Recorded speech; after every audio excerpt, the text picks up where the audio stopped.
ও নবীর উম্মতের দল, আল্লাহ বলেন কিছু মানুষ জিনা না করেও জিনাকার হবে, কিছু মানুষ বেবিচার না করেও বেবিচার হবে, কিছু মানুষ চুরি না করেও চোর হবে, কিছু মানুষ হত্যা না করেও হত্যাকারী হবে, কিছু মানুষ মদ পান না করেও মদ পানকারী হবে। এর নবীর উম্মতের দল কেমনে জানো? তুমি হত্যা করো নাই তারপরেও কেন হত্যাকারী হবে জানো?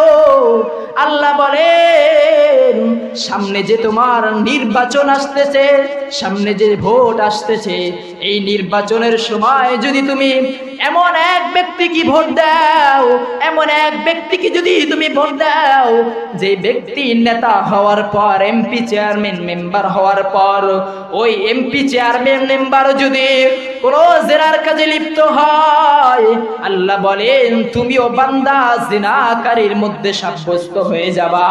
কোন বান্দা যদি এমন ব্যক্তিকে ভোট দেয়, ভোট দেওয়ার পর ওই এমপি চেয়ারম্যান মেম্বার যদি ভোট দেওয়ার পর অন্যের মাল আত্মসাৎ করে, তোমার আমল নামায় আত্মসাতের গুনাহ রাখা হবে। কোন ব্যক্তি যদি এমন ব্যক্তিকে ভোট দেয়, ভোট দেওয়ার পর যদি ওই নেতা যদি চুরি করে, তুমি চুরি সাব্যস্ত হয়ে যাবা।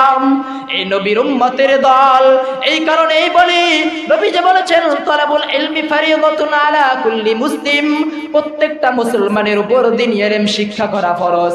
এর মায়ার নবীর উম্মতের দল ইলমি জ্ঞান নাই, দ্বীনের শিক্ষা নাই, যার কারণে আজকে নবীজিকে গালমন্দ করা আলেমুল আমাদের বিপক্ষে লাগো।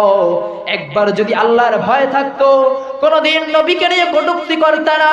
তুমি যদি আজকে প্রকৃত মুসলমান হইতা, আমার নবীর ইজ্জতকে নিয়ে যখন কুলাঙ্গার কথা বলে, আমার নবীর সম্মানকে নিয়ে যখন কোন নাস্তিক মুরতাদ কথা বলে, আমার নবীর সম্মান নিয়ে, আমার নবীর সুন্নাত দিয়ে যখন কোন চাঁদাবাজি কথা বলে, তুমি যদি মুসলমান খাঁটি মুসলমান হইতা, তুমি যদি তাহলে রুখে দাঁড়াইতাম। কিন্তু আজকে দেখো নবীর ইজ্জতকে নিয়ে কথা বলা হয়, নবীকে নিয়ে অপমান করা হয়, শুধু মাঠে ময়দানে আলেমরাই আছে। কথা বলেন ঠিক কিনা? আজকে যখন নবীর ইজ্জতকে নিয়ে করা হয়, নবীর ইজ্জতকে নিয়ে কটূক্তি করা হয়, নবীকে গালমন্দ করা হয়, আলেমরাই দেখবা সবার প্রথম বাইতুল মুকাররম মসজিদের পিছনে স্লোগান দেয়।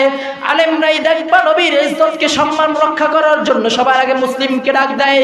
কিন্তু তুমিও তো একটা মুসলমান, আলেম সমাজও তো একটা মুসলমান, কিন্তু তোমার আমার মধ্যে শুধু পার্থক্য একটাই, যে আমি ইলমে দ্বীন শিক্ষা করেছি, আমি কোরআন শিক্ষা করেছি, আর তুমি কোরআন শিক্ষা করতে পারো না। আজকে তুমি শিক্ষার অভাব নাই, বাংলা অঙ্ক শিক্ষা করেছো, হাজার হাজার যত বই আছে সব পড়ে ফেলেছো, কিন্তু তুমি কোরআন শিক্ষা করো নাই।